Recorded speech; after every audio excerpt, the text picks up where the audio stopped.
Moi, j'étais skateur pratiquant dans les années 90, puis j'ai eu un grave accident de skate qui m'a rendu infirme, entre guillemets, mais j'ai perdu la mobilité vraiment d'une cheville. Donc, je me suis vraiment demandé, puisque j'aimais ce milieu à ce point-là, qu'est-ce que je pouvais en faire. Donc, finalement, puisque le côté sportif, il m'était plus accessible, il y avait le côté patrimoine et le côté histoire. Donc, en 1995, on a commencé à faire cette association, 94, mais elle a été officiellement déposée en 95. Et là, on s'est commencé à se poser la question sur le patrimoine et qu'est-ce qui allait rester dans les générations futures de tout ce skate des années 70 et des années 80. Donc aujourd'hui, on est 20 ans plus tard, on se rend compte qu'on a bien fait de s'y prendre tôt, parce que je pense que 95% de tout ce patrimoine a été perdu.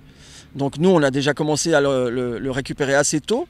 Donc il a commencé dans un vieux local aux eaux vives, qui était en fait les anciens locaux des ports francs de la gare des eaux vives qui n'existaient plus. Et puis quand les ports francs ont été démolis, on s'est exilé au squat de la Tour. On n'est pas resté longtemps parce que là aussi, on s'est fait virer de cet endroit. Et puis on a été accueillis à Artamis, qui cherchait aussi quelque chose de culturel en journée, parce qu'il y avait beaucoup de bars et beaucoup d'activités nocturnes, mais il n'y avait pas d'activités en après-midi et en journée.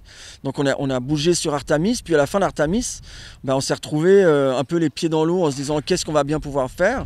Et là, il nous a été proposé de récupérer l'ancien poste de police de Vernier, qui était squatté par des gens pas terribles, qui dealaient pas mal sur les avancelles, le lignon, les libellules.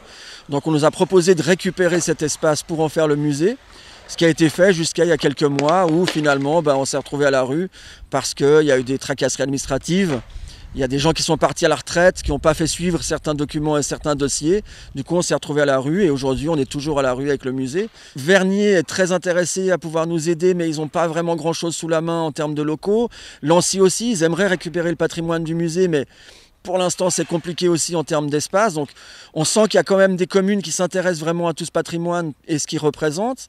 Mais concrètement, à l'heure actuelle, aujourd'hui, c'est tout dans des cartons et dans des dépôts. On avait quand même plus de 3000 visites par an et de gens du monde entier. Et des gens qui nous disaient on est venu à Genève pour le musée du skate. Alors, il y a aussi des gens qui viennent à Genève que pour le musée Patek Philippe ou pour le Memco. Mais je veux dire, on avait quand même une grande clientèle de visiteurs qui venaient dans cette ville pour le musée du skate comme un attrait, puisqu'on est le seul musée du skate en Europe. On avait vraiment des voyageurs qui venaient pour ça.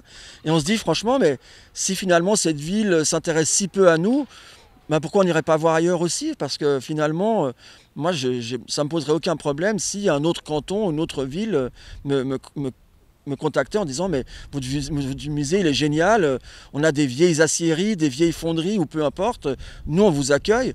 Je me poserais vraiment la question si ce musée doit rester genevois.